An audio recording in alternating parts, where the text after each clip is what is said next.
Joining us now, she's the new head coach of the Marshall Thundering Herd. She is the most decorated player in the history of Marshall softball, one of the great athletes, not just in softball, but Marshall athletics history. Not sure if she's in the Marshall Hall of Fame yet. They probably haven't, they should have waived all the rules just to put her in. I speak of Morgan Zerkle joining us here on In the Circle. Are you in the Hall of Fame yet, or we got to wait still? I gotta wait a little bit, but All right. All hopefully right. soon. We'll play. Well, I think you're good. I think you're going to get in there. Let's first talk about that title I just gave you, head coach. Has that sunk in for you that you're back at your alma mater and running the program? Yeah, I think it took, just the first couple of practices when I was kind of like, man, I'm doing this and they're all looking at me, right? I've been used to leading, hitting and, some individual stuff, but it was a pretty cool realization to, be on my home field again and, be the one in charge leading them and going through drills and everything. So it was a pretty surreal feeling. Let's take us through that process. Obviously, Megan Smith Lyon went back to her alma mater in North Carolina when the job opened. When that happened, did your brain kind of trigger there? Hey, that's something I'm interested in. Like, take us through that process. Yeah, I immediately knew I was interested in the job. I was kind of surprised to see, the possibility happen so soon. But it was no surprise, that Coach Megan was going to UNC as that was, her kind of dream position as well. So yeah, when I saw that position open, I knew she had a shot. And then once she got it, it was, wow, I really have to go after this Marshall position. Were you looking to be in a head coach this offseason, or was it a situation where, hey, that Marshall, that was the one job where I would jump? Because you had a good thing going at Miami of Ohio there with the success there working under Coach Kumar. Was it just one of those things where this is my alma mater, this is the right situation, or were you looking to perhaps become a head coach this offseason or in the near future? I don't think I was fully looking to be a head coach this season, but for the past couple years, I've definitely, toyed with the thought of it. Head coach is definitely, I think, my personality. I love to be able to make decisions and, impact other student athletes. So I think it was coming very soon. I took a couple interviews even last year just to kind of get experience, interviewing for a head coach position. But I was, really on a roll at Miami. So it was a tough position to leave. And Marshall happened to be the one place, that I could never pass up. When the Marshall job process was going, I heard from a lot of alums your name came up very consistently, and then when your name was officially announced as the head coach, a lot of people were excited. Did you get a lot of feedback from alums saying come back home? Yeah, I think a lot of players I coach with, and even some of the older alum that I had a good relationship with, were, hey, are you going after this job? Hey, have you interviewed? Like, you got to go for it. So I definitely heard a lot of feedback from alums and community members, and just very avid Marshall fans that really wanted me for the position. So that was nice to hear from them. Once you got the call, what was that phone call like when you got offered the job? Well, it kind of surprised me because I feel like it was taking so long kind of in the process. I think UNC took a little while to make everything go through formally and announce it. So, at this point, I'd, sent in my resume that I was interested in all that. And it was just kind of a waiting game. So when I finally got the call, it was just a little bit of a relief, that, maybe they are interested in me and there is a possibility here. So, a lot of excitement and relief to hear that call. You did a local press conference when they did the introductions and talked to the local media. When you got back to campus, but as the head coach, was there any flashbacks? Give me that first time back there on campus. I know you've been back on campus, but now you're Mhm. back permanently as the head coach. What was that feeling like when you stepped on campus? Yeah, I mean, it was a good home sort of comfort feeling. There's been a lot of great changes happen at Marshall with facility upgrades and just different things they added. So that's of course new, and the position being new, it was a lot different. But so much was the same, being out on the field, wearing the Kelly green even. It was a huge comfort to kind of be back where it all started for me. Now, what was fascinating about all of this, during all this time, you're playing still. You're playing at Athletes Unlimited. And I know this because ironically, I was trying to get you back on then, but then all of this had just happened. And I remember like the great folks at Athletes Unlimited, like, yeah, she's a little occupied right now, going back and forth. So what was Right. that like? Because you're in the middle of your season at Athletes Unlimited, and we'll get more into that because so was as it turns out your staff, but you're kind of playing during the season, but now all of a sudden you're hired to take over this program. So you got to build, what how do you take me through that balancing act that you had to do there? Yeah, there was a lot of balancing. I mean, even from the beginning with like, finding an opportunity to interview, thankfully, my admin, Deborah, and then Christian Spears, our AD, flew out to me to interview me in Chicago, which was, awesome for them to do that. So that kind of showed me, they're willing to maybe work with a professional athlete and support this dual relationship. So that was great to hear that they're supportive of me continuing to play as well. So once I got hired, I'm a pretty skilled multitasker. I think I've done it since college with giving lessons and community service, and then being an athlete and working and just doing a lot of different things as an assistant as well. There's a period of time where I was the only assistant at Miami and just juggling a lot of things as well as other jobs I did on the side. So it's always been something like I try to keep myself as busy as I'm capable of being. So this was kind of just another thing for me. Of course, on a much larger scale, but the challenge was then just really communication and being able to connect with the other staff members here at Marshall and learn, what do we need, right? Ordering equipment, learning the team, what team do we have? I can see it on paper, but who really do we have? So trying to talk to each of them as well as, the freshmen that were coming in, and then you have the, possible transfers. So being able to recruit also was really tough while I was playing at AU because I couldn't recruit in person. But thankfully, the pitching coach that I went with, Allison Rager, she was able to, go to California and recruit towards the end of August. And it was just nice to have people that supported me playing and then, kind of helped me get everything together. You mentioned the supporting of you playing. Moving forward, I'm assuming will you still continue to play? And I mean, that's going to be an interesting balancing act. You're not the first head coach to balance a playing career, but certainly there's challenges with that. So moving forward, what's the game plan for that?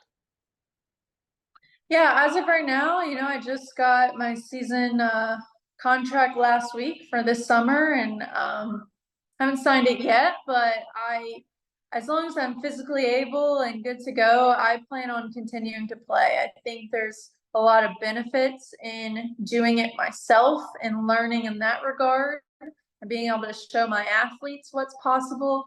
And even recruits from a recruiting standpoint, how do you recruit? Well, I'm on ESPN every week. That's how I recruit. And, they see me. And when I get a chance to go out and see them, that's great too. But I can also trust, a couple of my assistants to be able to recruit for me, and then really get them on campus, like in the fall and everything, and get to work with them. So I see a lot more pros to it than cons. So I hope to continue to play as long as, my body allows me to.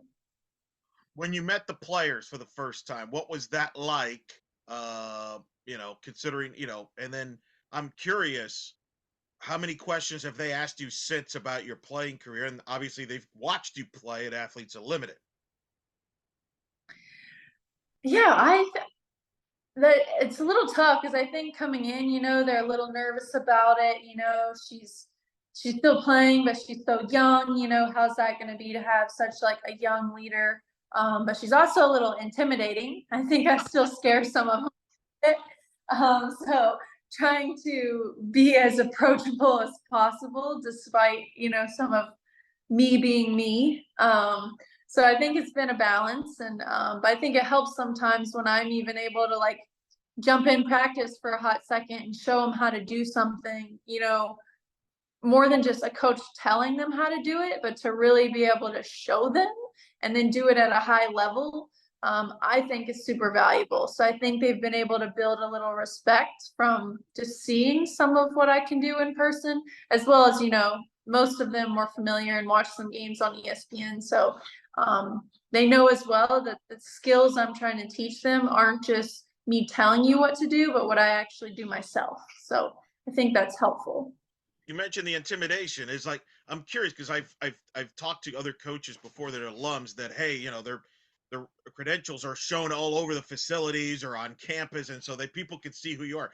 Like, are you like your accomplishments showcased on the facilities there, or are there stuff like that? Because I would imagine that would be like, whoa. I mean, you are the most decorated player, like I mentioned. You've been All American. You've obviously have won the Marshall Athlete of the Year. You've been playing on the U.S. national team. I mean, you're right there in the conversation. It's probably you, Rachel Fulton, and my friend Amanda Williams is probably up the conversation for the greatest Marshall softball player of all time. Were the players aware of that as they were talking to you, or maybe they shied away from even bringing it up? Yeah, I think they were very aware. Like even our freshmen coming in that maybe hadn't met me, were just aware of some of the players, and also I think my face is around the facility a little Okay.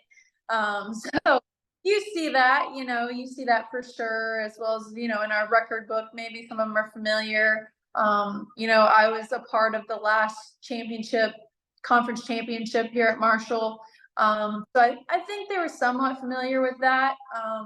But then intimidation factor, I'm trying to raise our standards and expectations a lot higher. And, we should be going to the conference championship every year. We should be having a possibility to compete in regionals every year. Now with these facility upgrades and the coaching I'm supplying, there's no reason why Marshall can't be, a top contender every year versus, every 5 or 6 or, but so me expressing, kind of my goals for the future and then them knowing kind of the success I had, I think they're up for the challenge, but also a little nervous as well.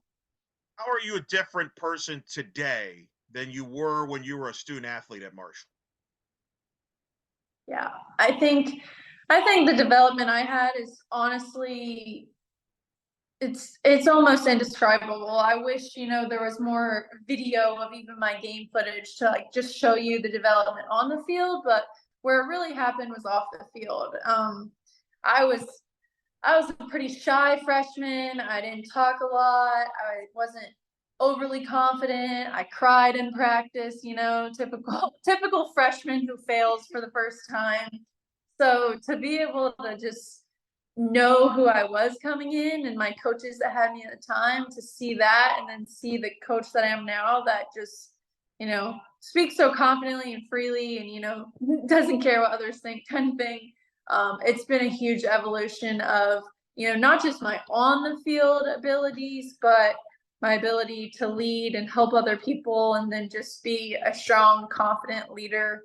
Was who my coach Shonda really helped me to become. And then since I've had the experience at Miami and my GA experience as well, it's been a full circle for me as far as really becoming, a person I think I was meant to be, but I definitely wasn't this person when I stepped onto Marshall's campus for the first time. Give a shout out to Scott Hall. I'm sure he's got footage of you playing or audio of you play. Either way, that's the guy to go to when it comes to Marshall broadcast and Yeah, history.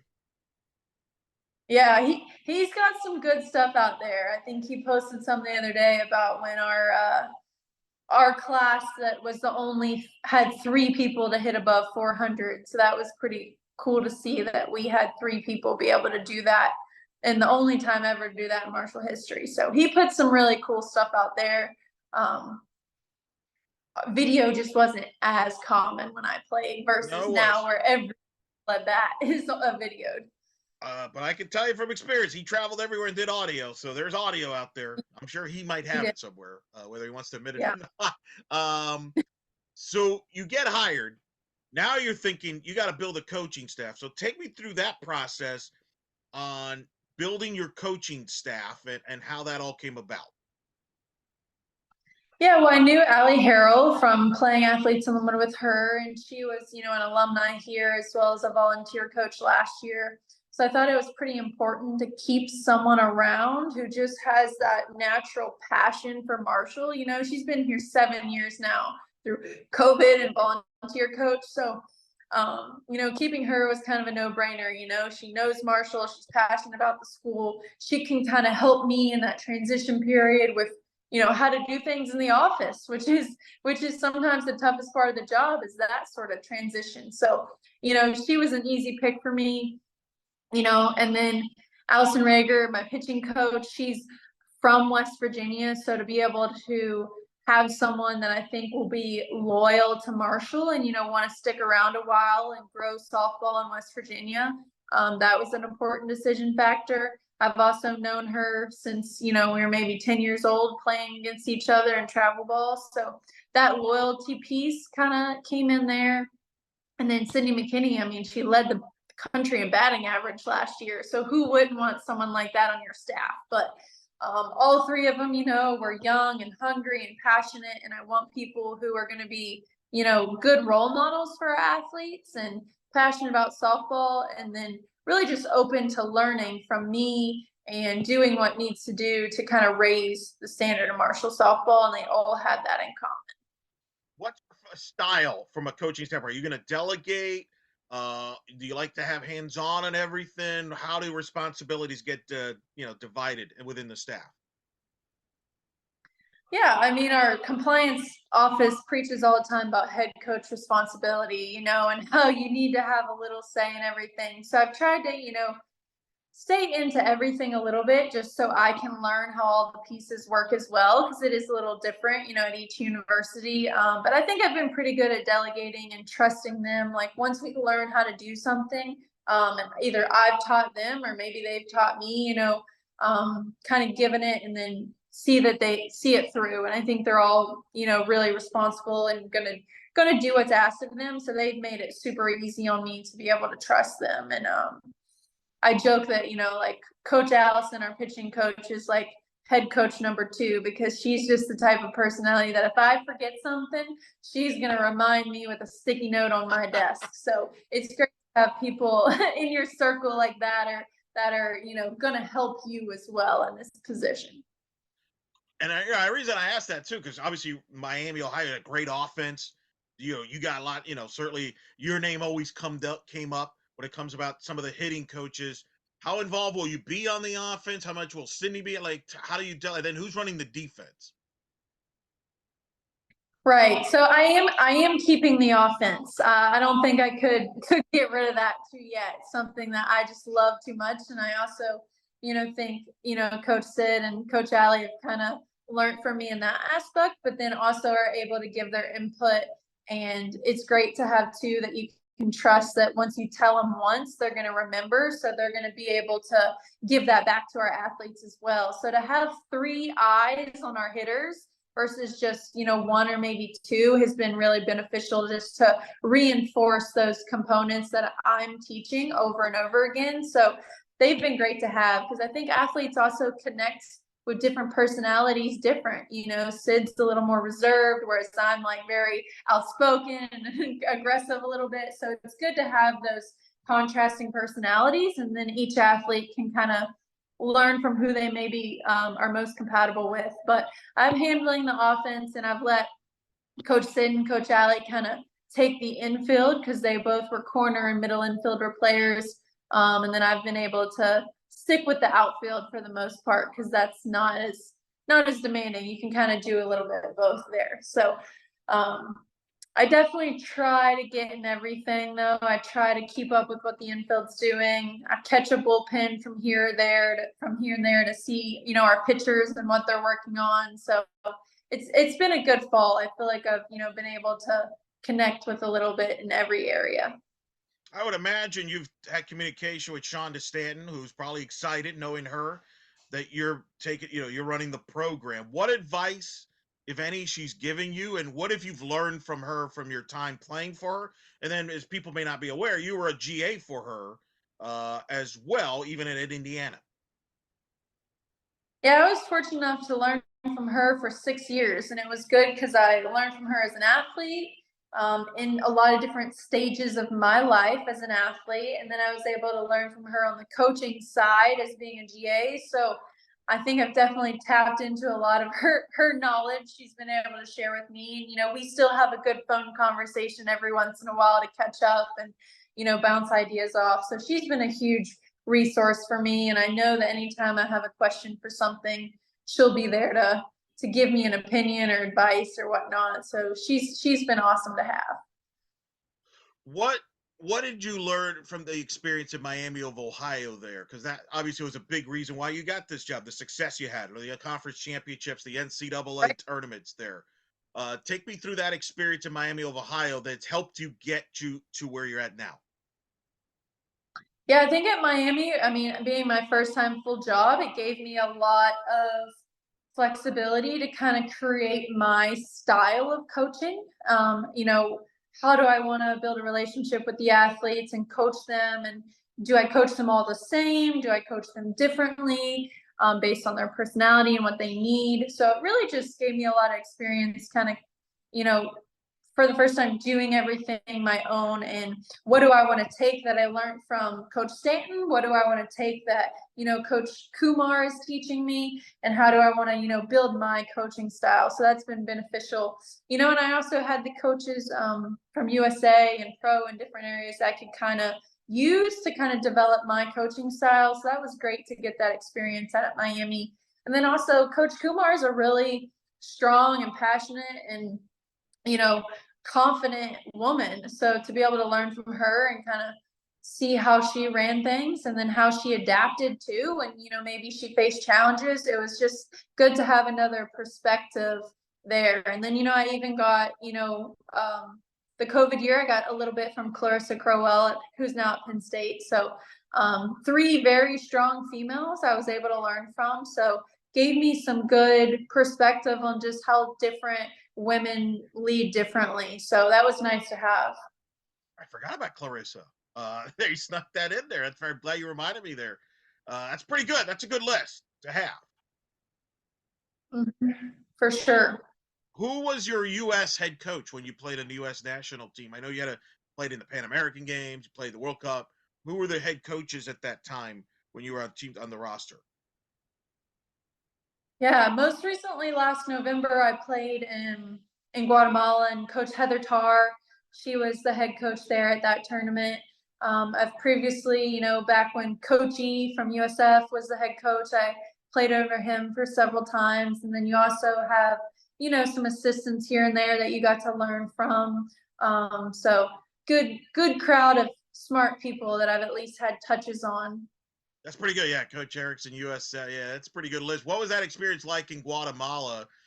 You were one of the, I think we were one of the veterans on that team. I remember that was a young group. Cindy, I want to say, was Cindy on that team? I know Jada Cody from UCF, among others. But what was that experience like in Guatemala? Yeah, it was fun. I mean, every opportunity to wear the red, white, and blue is something special. So to be able to ask to go on that in November was, super special opportunity. And to have Coach Kumar, let me miss a couple individuals to go and have that was great. But yeah, I was one of the older ones on that team. So it was kind of cool to, have worn the jersey before and now be coming back after, a successful AU season. And, to come in and Coach Tar say, hey, you're a center fielder this trip. And we know you'll hold it down out there. It was just, an honor to be there for sure. What have you learned about the roster you've inherited so far here? As you obviously you're still in the process of you learning what you have and them learning you. Yeah, I think they have impressed me a lot with how coachable they are. That's always a worry when you come in as a head coach and you change things or you adapt things, is, how acceptable are the athletes going to be to it? But they've been great. And I think, we have a 6 year Cameron Mahalis who, she has 1 year left. How is she going to be with having, previous coaches and stuff? And she's been an awesome leader for us to just, I think, buy into our coaching style. And when you have upperclassmen that do it, the underclassmen kind of follow suit. So they've been super coachable, which has made it easy. And I think it also helps when, you back up what you're doing with why we're doing it, and then you do it yourself, and then you do it and it works.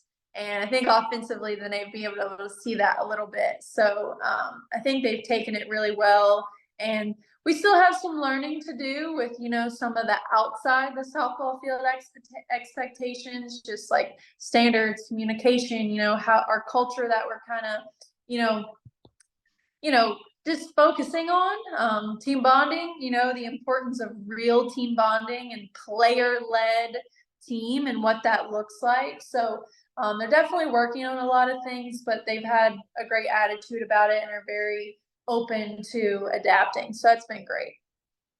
How much? I'm always curious because I always ask coaches that take over programs this. Did you watch film of the players that returned to get to know them? Did you want a clean slate so you didn't watch film? And then what's unique about your situation, you're an alum, so I would assume you probably followed them from afar, so you probably were familiar already. Right. I definitely still followed quite a bit of Marshall's success and some individual players as well as an alum, having touches on them previously. So I didn't watch a ton of like games because I wanted, every position to be open and, me not have any biases or whatever there. But I did watch hitting film because I wanted to know, what do they already do well? What do I maybe not have to spend so much time on? What do they do well? And then what maybe do they need to improve on? What pitches do they struggle with hitting? Or, are they more of a contact hitting team, or do they have power, or are they, inconsistent? So I did watch quite a bit of film on Synergy because it's just so available when you have that software now. What is for people that are going to watch your team play this upcoming season, maybe haven't seen you at Miami of Ohio? What is your offensive style? What's your offensive philosophy as a coach? Yeah, offensively, I think a huge thing for us is being able to make adjustments. And people say it, but to be able to really have a completely different swing from maybe your first swing to your second, or maybe from your first at bat to your next at bat. And maybe it changes because we learned something about that pitcher. And maybe we were attacking the pitch wrong. We had a bad plan. So being able to really, you may see us swing and miss and look foolish, but hopefully you don't see it twice. And that's something I hope our offense is able to continue to work on, is just how they can adjust and how they can adapt their swing from pitch to pitch. And then what's different about my style is I think a lot of people tell them what not to hit. Don't swing at this pitch because you're not very good at it, or lay off that rise ball. And instead of, having more of a tentative approach, I tend to have more an aggressive approach. Like, let's attack that first pitch. Let's hit that rise ball. Let's just hit it the right way. So that's, I think, a little different from some other universities. From the offensive players you have, do you believe you could implement all of what you want in the offense based on the roster you have? Do you have to maybe simplify some things in the early going because they're learning? How do you kind of mix that up with your players to know, okay, this particular player can handle what we're teaching, but maybe this one we go in a different approach? How do you balance that out? Yeah, I do think every hitter is different, but from Miami, I think we had some hitters that were really raw, so I've seen the rawest of raw hitter still get it, so I don't believe it's too complicated. I think my philosophy is pretty simple, and we break it down a lot. We break our swing down, we stop at extension, we do different things where it's a pretty simple swing to learn. It's just, can you get your body to do it? And can you repeat it over and over again? And then can you learn, the different pitches and spins to be able to put that swing on the right pitch at the right time and load properly and time properly. So I don't think it's too complicated that no, Division I athlete can learn it, So um, I think individually, maybe someone has a little bit more of a strength or, a handicap holding them back. But I think overall it's still very similar. And I've seen that, 4 years at Miami, how hitters were able to, learn the philosophy, but maybe adjust a little bit just for their own, body type or whatever they're capable of.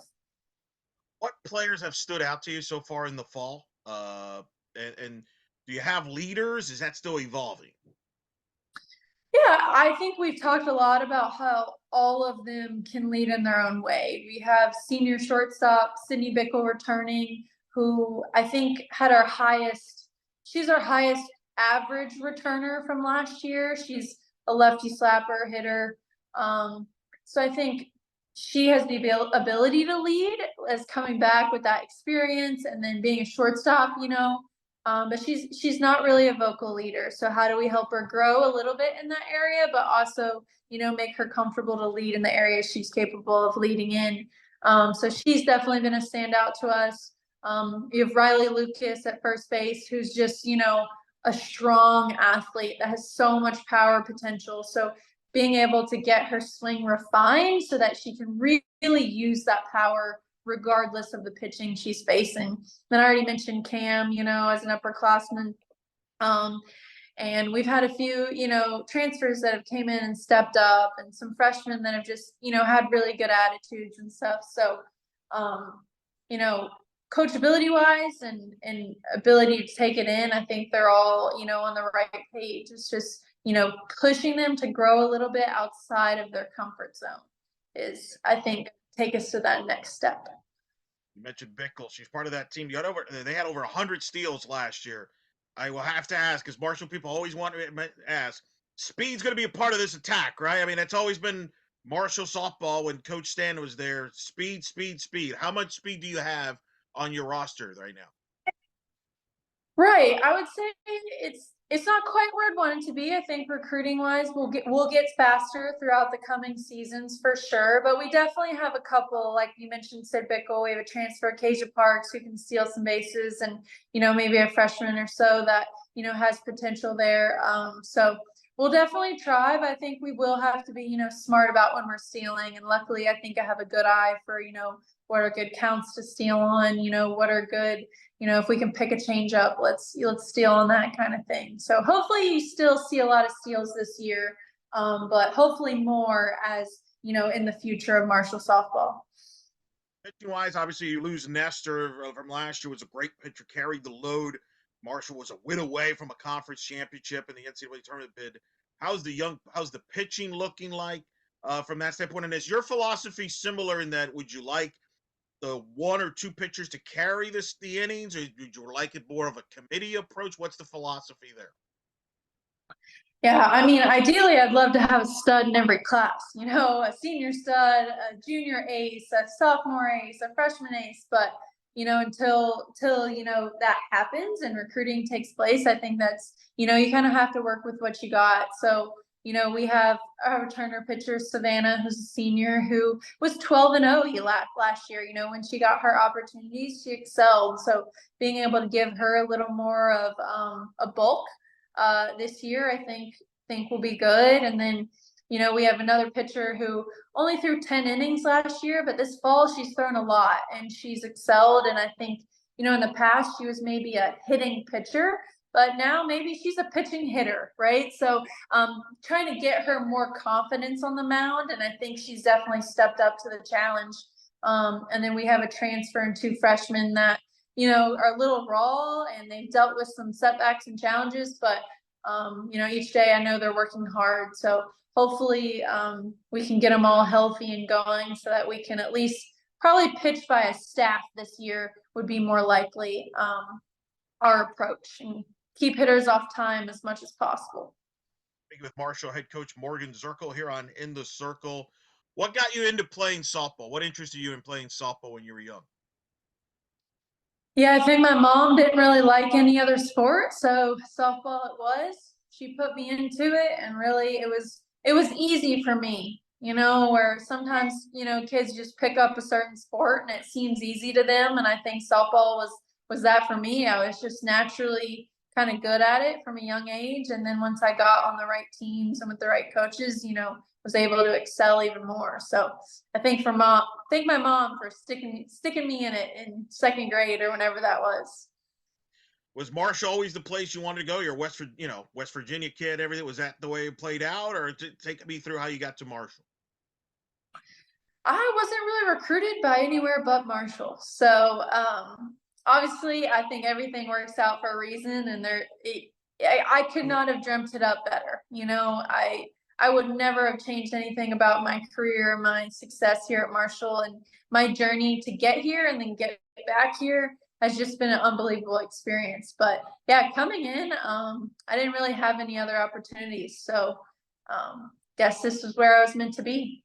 Who spotted you? Was it Shonda? Was it like a Kendall Ferd? Was it I think I know Amanda Williams was on the staff even prior to Mhm. that. Who was it that spotted you? Yeah, I think Williams and Chelsea Barkley, who's now down at Florida, Yeah. since here when I was being recruited, and then Shonda as well. But, my family lives 20, 30 minutes down the road, so it was kind of hard not to spot me when I'm that local. So it was, I was West Virginia Gatorade Player of the Year, so obviously they're checking those stats, and they knew I was, the best player in West Virginia.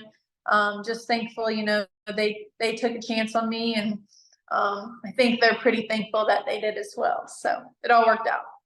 Where was the moment where you felt like I belong here? I could play at this level, at the Division 1 level, and accomplish what you ended up accomplishing. Yeah, I think it wasn't probably till my sophomore year.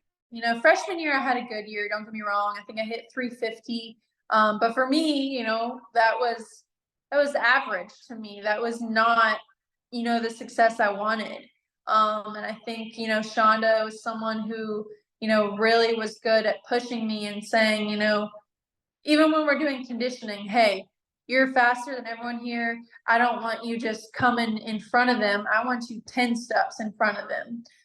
So she was really good about, not letting me fall back, but continuing to push me in every aspect. And she knew, 350 batting average is good, but man, you're capable of so much more. So I think I kind of got that sophomore year and really worked hard through that summer after freshman year and sophomore fall. And then, had really the breakout season my sophomore year where I hit 506 and got some USA tryout invitation and really kind of got into the confident side of me as a player as well. Yeah, and as your career would progress, you started becoming in the mix for National Player of the Year, which huge accomplishment considering the Marshall Pro. What do you have a favorite moments of during your Marshall playing days? Obviously, you mentioned the conference championship with the NCAA's. I would assume would come up at the top of the list. Yeah, that's definitely up there. Senior year, we actually did not win the tournament. But to be able to get an overall bid, as a mid-major in Conference USA at the time, that's tough to do. So, and we were in the top 25 for several weeks that year. And Marshall had never really done that before, not consistently throughout the season. They never had an overall bid to regionals. So that was the individual success is one thing, but when your whole team feels that, there's just nothing like it, and I can't wait till my athletes here get to have that feeling of, getting your name called on the selection show or winning a conference tournament and just, being able to play in postseason is so much fun. Won the regular season title, did you not that year? We won the regular season, Okay. yes. We didn't tournament, and being a mid-major, you got to win the tournament to get the bid. But even though we lost the tournament, we played a tough enough schedule that our RPI was good enough. So I was gonna we, say, I remember that because you won the regular season. I mean, yeah, you were confident you were gonna get in, or was there nerves on selection Sunday? nerves. You never know. When you're that mid-major school, like even if you've been in the top 25 a lot, are they going to pick you or are they going to pick the worst team in the SEC? There's always that worry. So I'm glad we got in, but it's never a safe feeling unless you win the tournament. Uh, what was so special? What made that team so special in 17? Yeah, I think we had great leadership. With me at shortstop, Jordan Dixon was, in the class with me. We had Shayla Braxton, who was an upperclassman with a lot of experience.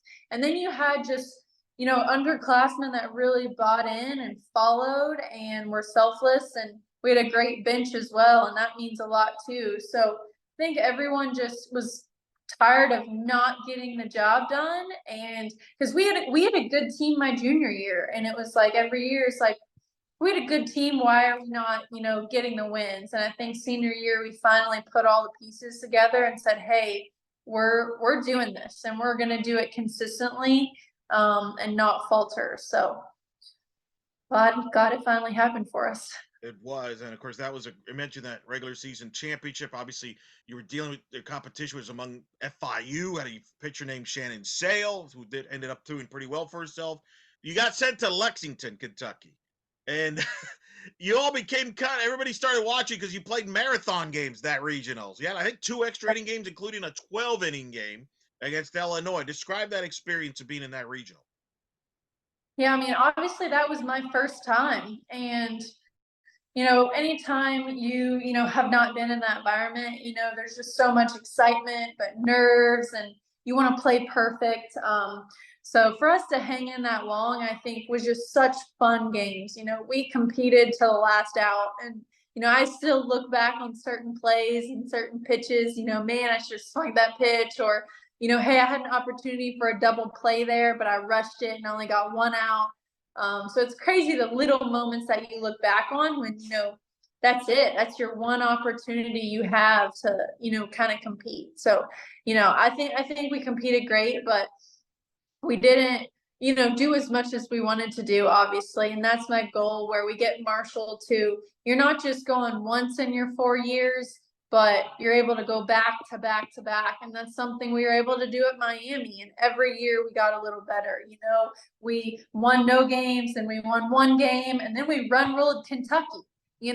So to be able to have that evolution, I think it has to do with experience and getting comfortable in that environment and continuing to grow. So that's what I want here at Marshall is more consistency at the top. So Was coaching always part of the plan, or is that something that just kind of evolved? sorry, was what a part of the Was plan? coaching always part of the plan for you? Yeah, I think not from the very beginning, but I did give lessons since high school. I loved, teaching other kids. When I was younger, I thought maybe I wanted to be a teacher. I just loved, helping other people. And especially when I was good at something, like how do I help someone else be good at this too? That was always just something I was pretty passionate about, is sharing my knowledge. So even though I didn't know coaching, looking back, it's like I knew teaching and helping others was definitely something I was cut out for. And then about halfway through college, I think it became more apparent that that's something I wanted to stick out. I did change my major a few times, and then grad school I think was that definitely defining factor where I'm gonna get a master's in coaching related field. I'm gonna get to see more of the coaching side of it to confirm that's what I want. So that really did it for me at Indiana those couple years. You did Indiana there at GA, then you go to Miami of Ohio. What was it Miami that was the right place for you to be a full time assistant there and work for Coach? You mentioned Clarissa there, but then also Coach Kumar. Yeah, I think just be able to gain confidence as a coach. Like as a GA, you're only allowed to do so much, so you don't really gain that self confidence. So Miami gave me that confidence, and then when the players succeed, it gives you even more confidence, right? That validation that what I'm teaching is working. So that was awesome to have at Miami, and then to have great instruction from Coach Kumar to kind of give me that freedom, but also give me a framework for what's worked for her in the past and some different things. So a huge growth moment to just get that experience. What's your favorite moment from Miami of Ohio? Was it the conference championships, or we mentioned Kentucky win region? What stands out to you when you now will look back at your time at Miami of Ohio? Yeah. I mean, I think there's those individual moments for sure that really mean a lot. A specific player last year that we had. I remember pretty early in the season, she was kind of getting put on the bench, and she called me and have a conversation like, how do I, get out of this? Like, I know I'm better than this. And to be able to talk through with her and kind of tell her like, we still believe in you, you can still do this. And then when she finally got the other opportunity on the field, She ended up being player of the year for us. So to know the impact you're just able to have on certain individuals' lives and success, and not just on the field, but the confidence they have in themselves is super gratifying. And then team wise, in regionals, in the past, Kentucky had run rolled us, and that sucked.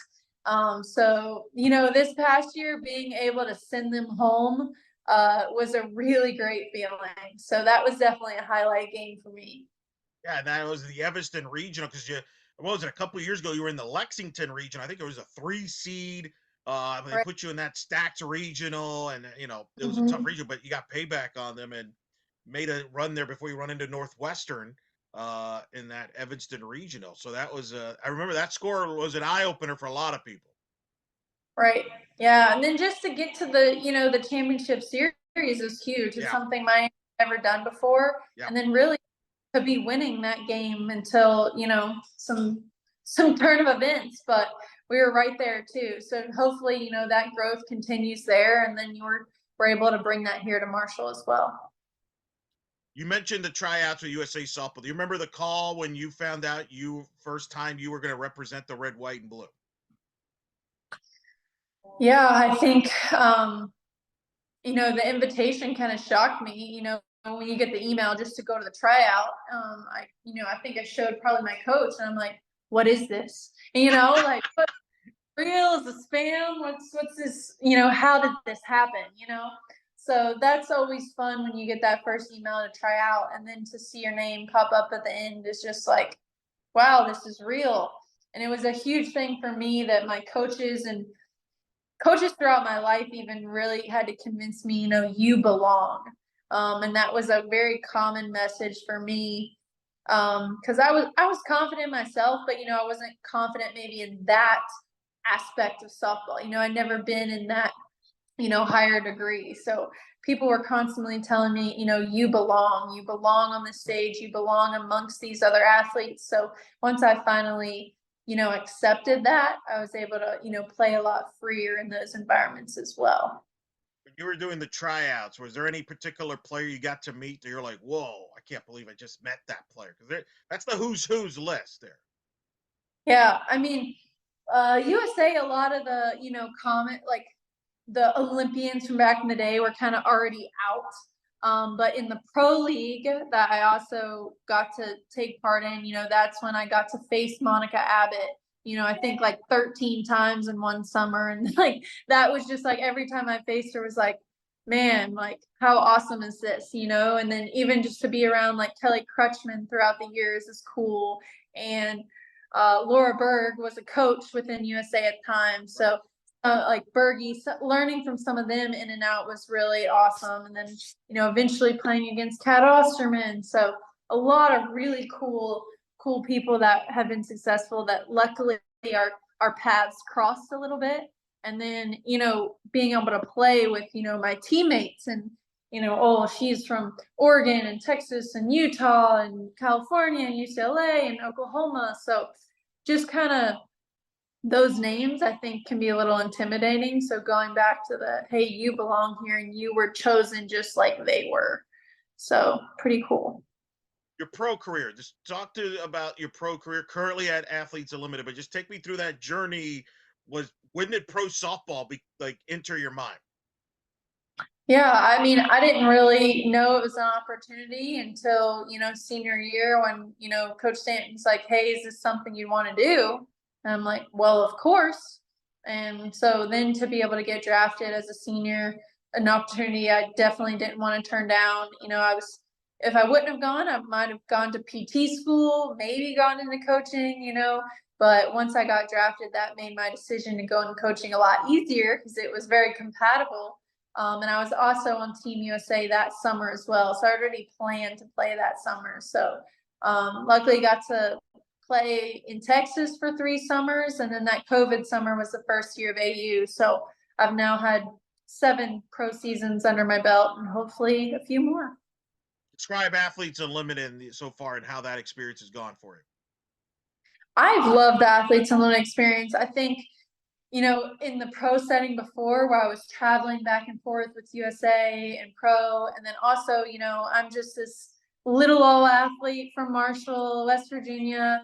It was always tough for me to like assert myself in those environments. And also, the coaches, if they have the choice between you and someone else, who's a starting center fielder from UCLA or something, they're probably going to go with the person that's faced better pitching consistently, right? So I can't blame them, but it was tough for me in those environments where at AU it's all player led. So there's no politics involved. There's no, like, if you perform, you play, and then when you play well, you become a captain. So I've even got to be a captain a lot of times. So I I think I've really thrived in that environment because I've been able to, just play free and, not have those other factors involved. So I've really, enjoyed the experience of AU and just how much it's about the players. How much pressure is there when you're the captain? Because yeah, there's a lot of players to pick from there. It's tough, yeah. Drafts are stressful because one, you have your friends that are good and you want to be loyal to them, but also like who's hot, right? Who's hot right now? Pick an athlete that's hot, and well, they maybe get cold that weekend, where we play very few games. It's really about who's the most consistent athletes. And that's why I think I've been successful, is because I'm a pretty consistent athlete. But it's tough as a captain. It also, even more so, prepares you a little bit to be a head coach. That's true. No, it does. I've had a lot of coaches on the show tell me they've used the athletes unlimited point system for scrimmages and practices Mm-hmm. throughout the fall and sometimes even in the spring. Are you now on that list of? Are you going to use the athletes unlimited point system at some point during your tenure here? Yeah, we haven't yet. It's been on my mind, but we've had a lot of like ground level Sure. ground level teaching to do, so we haven't got there yet. We have got a few scrimmages in, but I would like to in the future at some time use it because it can be really fun for the athletes. I know they've done it here in the past, so that's cool. That's good. I did not know that they did that in the past. That's very good. Last Yeah. question. As you continue into this fall, and then before you know it, the season will be here. Uh, what are going to be some of the keys for your group to accomplish, to have success in your and accomplish your internal goals there? And then before you know it, obviously you'll be in the Sun Belt year 2 for the program, which is another milestone thing there as well. But what's going to be some of the keys as you go through the rest of the fall and before the season starts? Yeah. I mean, obviously we're learning and teaching and trying to perfect our skills every day, but I think come springtime the biggest factor is going to be, do they believe they're capable of doing what we've taught and learned, and are they capable of beating those teams? We've upped our schedule this year a lot, so there's going to be some opponents that they've probably never faced regularly before. So we'll be curious to see how they respond to that. But I think the key thing is, do they believe they can execute their skills? Do they believe they can beat those teams? And belief goes a long way. I've seen athletes with terrible swings, but they believe they can hit it, and they do. So can we just believe that we're cut out to be a championship program? Regardless of maybe the skills or pieces that we have. You've got a team on campus, the men's soccer program, which is number 1 ranked in the country as we talk, has Mm-hmm. won a national title a couple of years ago. Is that like, do you like to have your student athletes kind of feed off other success on campus like the men's soccer team? Is that something that's been brought up? I mean, I sure hope they're feeding off that. I mean, the sports at Marshall, all of them are growing and getting better, and soccer is just kind of that lead role for us right now. Like, wow, national champions and number one still with a big game today. So I know at our head coaches retreat, I got to talk to the national champion coach himself. So that was pretty cool. But yeah, I would love to learn more from their program because they definitely have the belief factor for sure. Have you been out there to a soccer match yet? I've watched quite a bit on TV. Today we're streaming the Marshall WU game in the Cam Henderson basketball arena, but I haven't been Okay. to the state yet. But we sell out quite a bit, so No, I you got to do. get. That's why I wanted to know. I know it's a Yeah, hard ticket. you got to get your tickets early because they sell out pretty early. ESPN Plus, you mentioned a lot of the soccer Yeah, matches, softball matches will be on ESPN Plus. That's got to also be a big boost to help you. That where was that when you were playing? You know, I that's what we know. need. That's going to be Yeah. good. All right. Well, when you do go to the soccer match, I want you to give me a report. I want a feedback on what's it like because it looks pretty good on TV when I Mm-hmm. watched it on the stream. But I know you're busy. Thank you so much for taking the time to talk to us. This is one that we've had on the list for a while because obviously a great career from a player career. Now, obviously, the next chapter coaching at your alma mater. Thanks for doing this. Good luck, and we hope to do this again down the road. Thank you, Eric. Appreciate it.